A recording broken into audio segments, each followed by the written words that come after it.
here this week with Virgin Steele singer and songwriter David Defeis yet again on the show. And David, what is going on currently with Virgin Steele? And talk about what the band currently has going on right now. Sure. Yes.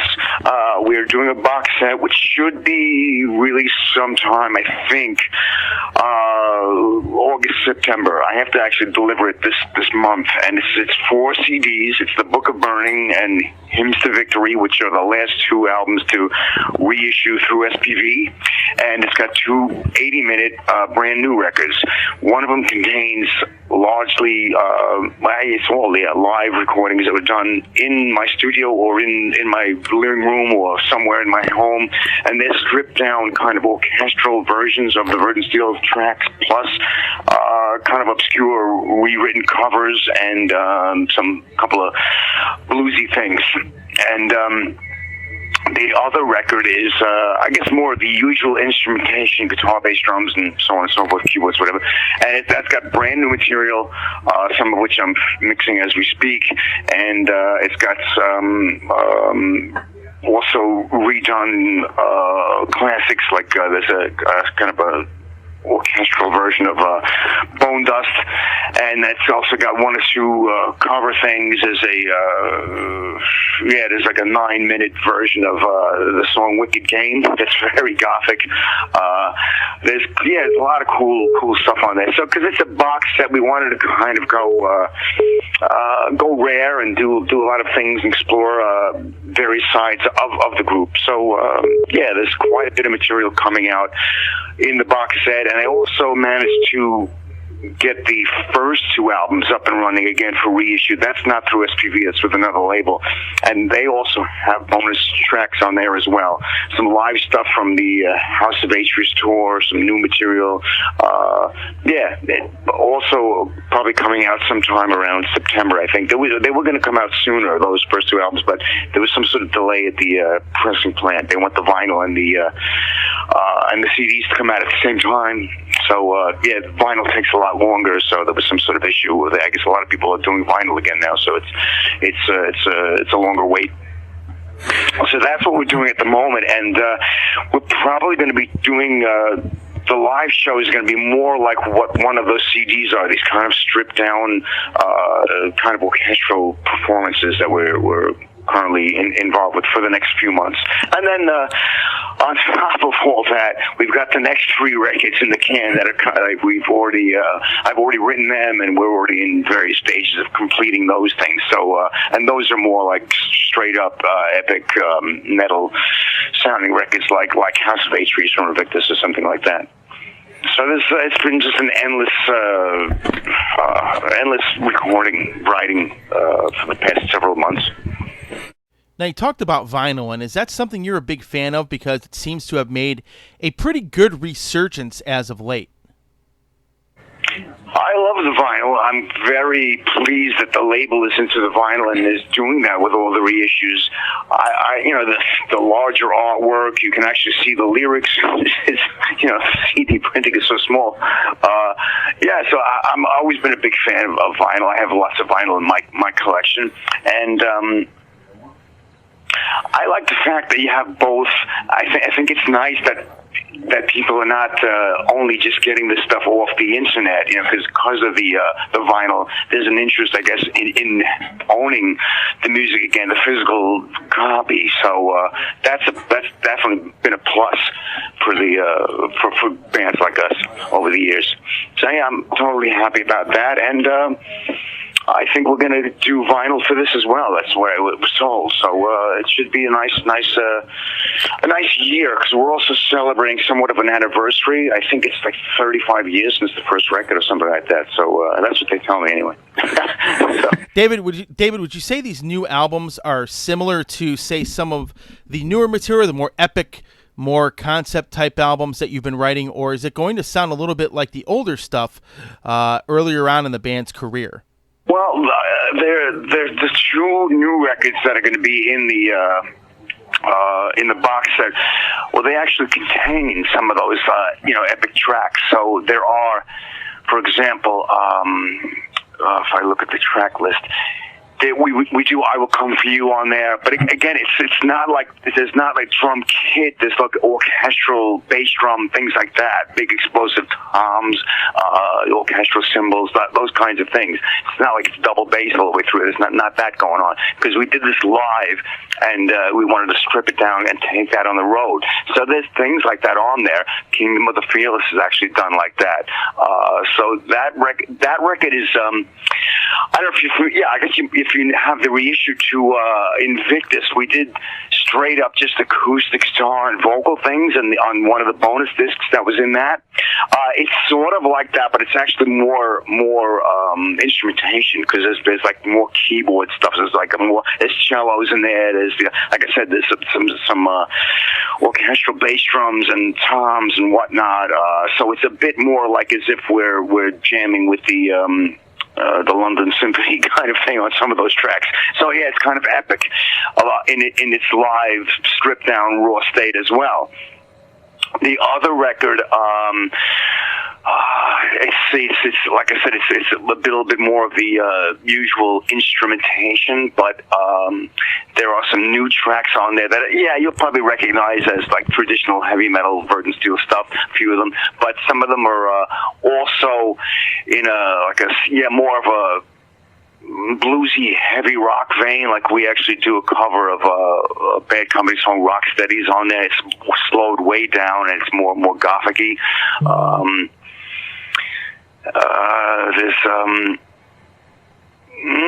There's possibly going to be one or two things that I do just piano and vocal. I'm not quite sure. That one I'm still kind of figuring out what's going on, because I have these new tracks that I just started doing, so I got to pull some things off. So that track list is a little bit of confusion at the moment. But there is one big epic track that's kind of like, I don't know, like voodoo, gothic voodoo blues. It's a like 10-minute track, and it's a little bit like heavier, more gothic, Life Among the Ruins, something like that. So there's quite a bit of different flavors on the record. So for those people that don't know, the older albums have been reissued, and they had a lot of really great bonus content on them. Maybe talk about those a little bit, talk about the reissues that you did put out, because I know we touched on them a few years back, but talk about some of the bonus material for maybe those people who have not bought those reissues yet. Sure. Thanks very much for your kind words about those. I really appreciate that. When we signed with SPV, I guess it was 2010, they wanted to reissue the entire catalog, and I was, yes, fine, okay, but if we're going to do that, I want to make each one very, very special and try to bring new music in there. So we always had these extra bonus discs, and I went out of my way on all those things to write something specifically for each of those records that would sort of capture the attitude, the flavor of the moment of that time, but also with a nod to what's going on right now with the band, whenever the reissue came out. For example, so like Age of Consent, I wrote Under the Graveyard Moon, specifically for that release. It wasn't like I had these things sitting around on the shelf and just like, let's dust it off and throw it out there. That wasn't the case. It was, a lot of the stuff was just, written for those reissues. And unfortunately, not everyone like yourself is aware of them, but that there is all this extra stuff on there. So doing things like we're doing today is nice, because it shines a light on that. I'd like people to hear all those things that we did on there, because I think there's some really, really fine music in those bonus discs, in addition to the records themselves that we originally always loved and put out. So I'm very, very pleased with what SBV has done with that. It's been really very positive. The only thing I can say, though, is that it has somewhat taken the focus, not completely, but it's sort of like, it's just been like extra work to do all that and get brand new material out. I've written I think I mentioned earlier before we started recording, the next 3 records are written, and they're all like big 80-minute epic, over-the-top, House of Atreus style records. And we've been recording them bit by bit, but doing all these reissues has kind of been like, okay, now I got to get this done, so put that on hold for a while, get back to this. But we're working all the time, so they are getting done. Like I said, the first one that we're going to do after the box set is probably about 60 or 70% done. Then there's another one that's the follow-up to that is a double album, and it's probably about 50% done. So we've been working on things, and it's just where we arrived at in this crazy music scene, the way, because of being on different labels over the years, and them wanting to do the catalog stuff, and me wanting to make it special, and sometimes going above and beyond, and going overboard and going crazy, because in addition to what's actually appearing on those extra discs, there's a plethora of other stuff that didn't make it, because to arrive at what you decide to put out, you actually have to go above and beyond. So there's always like 5 or 10 or whatever extra tracks for each one of those things. So it's an endless amount of work. Well, there's quite a few musicians out there like yourself that do a lot of their own stuff. And, for you, a lot of them get caught in the studio and they don't know, sometimes they overthink things. And for you, let's touch a bit on the production side of things. And is it difficult for you to decide what songs and will go on a record? And, is it difficult to decide, how good does this album sound good or not? And let's talk about the production side of the records that you do make. Sure. Yeah, as you can imagine, when you have all these extra things that you're doing, you have to then commit and say, oh, these are going, these are not going. And that's always a difficult decision. But at the end of the day, you have to base it on, all right, what is the flavor of the record, and how do these songs fit together as a group? Yeah, you may say, oh, I love this because I love the vocal or this guitar solo or whatever, or it's just a wonderful song, but maybe it doesn't necessarily work with the order of the other tracks, so you hold it back, whatever. You have to sort of take off the that closeness, that way you're so close to the thing, you have to kind of like put that on the back burner and say, all right, well, let me just try to listen to this objectively, which is not that easy. But what I do is I drive, so I put the thing up in the car, and I'll drive all over until I arrive at something that makes sense. I listen and I drive, and I love driving. I love listening. It's why I listen to most music, whether it's Vert and Steele or anything, is usually in the vehicle. So that's how I kind of get to that point there. And I say, all right, yeah, and then I make different track lists and see, oh, that's flowing, okay, that's good, yeah, and then you eventually arrive at something that seems to make sense. When I first had you on my radio show, David, 20 years ago, Invictus had just come out, and House of Atreus Part 1 and 2 had just come out, and heavy metal was kind of coming out of its dark ages a little bit, and then obviously a few years later, it really reemerged itself and has been going steady pretty since. And in your opinion, why did that happen? Why has this music now been sustaining itself pretty well, and why has it come out of the dark ages and remained steady ever since then? I think people needed it. I think they got a little tired of the the sort of the fashion statement that was kind of going on with what was masquerading as metal or whatever at that point in time, and wanted to get more into into the art of it. And I think the people that stayed true to what they were doing, all those metal groups that just said, okay, we're not going to become Oasis or whatever band that was the flavor of the month at the time, and stuck to their guns and did their thing. I think they're rewarded by the loyalty of the audience. So that's all we tried to do. We were aware of what was going on. I was aware of all the other trends in music and whatnot, and it would have been easy to just say, okay, we're going to make a record like this, that, or the other thing. But it wasn't ever in our interest. We always just wanted to do what we wanted to do, and if it was successful, great, and if it wasn't, fine as well. And it's always been like that. My objective has never been to be the biggest band on the planet. It's just to make music that reflects the world around me, my place in it, the people that I know, and the rest of the group feels the same, and put that out. And if people can wrap their heads around it, great. And if not, well, we dig it. So, maybe you'll like the next one. And that's it, really. There's no great quest for fame. I could really, I don't. It's not something that interests me. I'm happy to make the music and live inside the studio. Though I do love performing, but it's the writing that really moves me. Is writing and then seeing the thing become manifest on the recording. That's where my thing is. Still here with David Defeis of Version Steele. David, The Marriage of Heaven and Hell Parts 1 and 2, both of those records came out during the dark ages of heavy metal, and they seem to do well for you. Now, was it difficult for you to get those albums out there? Was it difficult were there any difficulties for the band back then when heavy metal really wasn't a very cool thing? People had basically denounced it as being a dead music genre, but you guys still seem to thrive a little bit. And did you have a lot of difficulties back then going about putting those records out? And, was it difficult for the band to get gigs and stuff like that? Or did the fan base still stick around regardless of what trends were going on? No, it was sort of, how do I begin? We've had difficult periods at multiple times.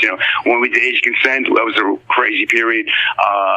Just before Life Among the Ruins, the Life Among the Ruins kind of like brought us back. And then when we did the Marriage records, we changed labels again. And that was kind of a new rebirth for us as well, because the label was definitely into what we were doing, and there was a resurgence in the interest in the earlier records like Noble Savage and Age Consent, and it started to build again.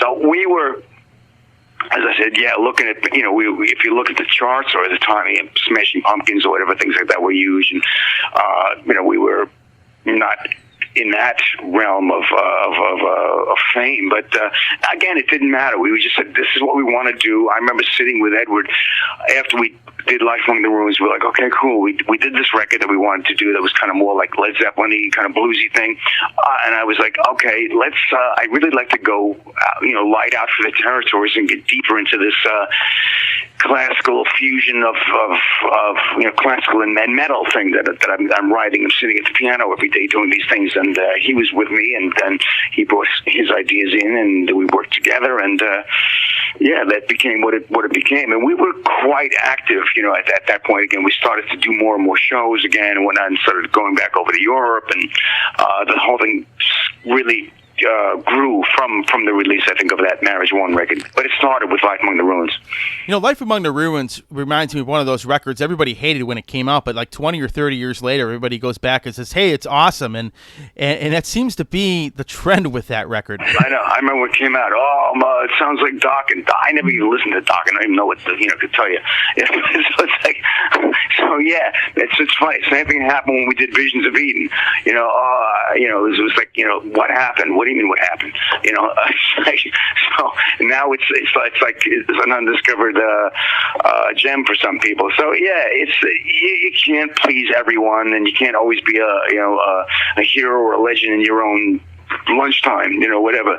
So it's sometimes when you do things that are, if you operate the way we operate, and you're more concerned about trying to further your particular craft and not worrying about are they going to follow us on this or not, then you're going to have that reaction sometimes. So people need a year or 2 years or 5 or whatever to catch up with where you're going, because you're moving beyond what the last album was, or you're moving slightly at a different angle to it. So I'm all right with that. It's okay. I have to go where I have to go, and that's it. And we're always moving in different directions. But I think there's a core identity which is based around the kind of harmonic vocabulary that we use, the way I sing, the way Edward plays. There are key elements that unite all that stuff. But we definitely go off on different tangents, and we probably will do that for till we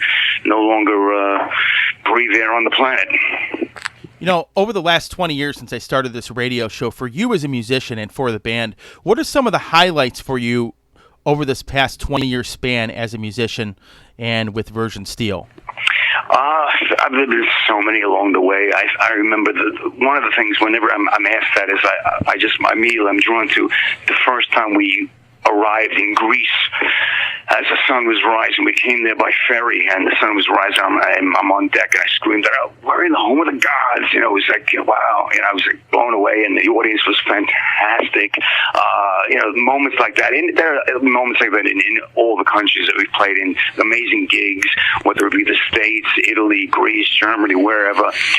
And being fortunate enough to not only have these heavy metal operas, quote unquote, released on CD and vinyl, but to actually do them on stage in Germany 3 times. We did the House of Atreus opera. We did this Marriage Invictus saga wrapped up in a thing called The Rebellion. It was a crazy theatrical piece that we did, and then the visions and some of the Bacchanali stuff appeared in this work called Lilith. So we had 3 of these. That was quite an achievement, for me personally, and I think for the group. So that stands out when I'm immediately asked that. As I end off all my interviews, David, it was great to have you on the show again. Any last words for the heavy metal fans that are going to be checking out this interview? Sure. I want to say thank you for all the years of support, belief, and kindness that we've received from everybody, letters and in whatever form, electronic, paper, whatever, crayon, everything's been beautiful. And so I want to thank them for the support, and I hope that everyone will enjoy these box sets and the last of the reissues that are coming out. And we want to see everyone again in the flesh. We want to go back and play live on stage again, and we will be doing that. So we hope to see everybody again very soon. And just thanks so very much. It's been a beautiful run. Yeah, I'm very happy.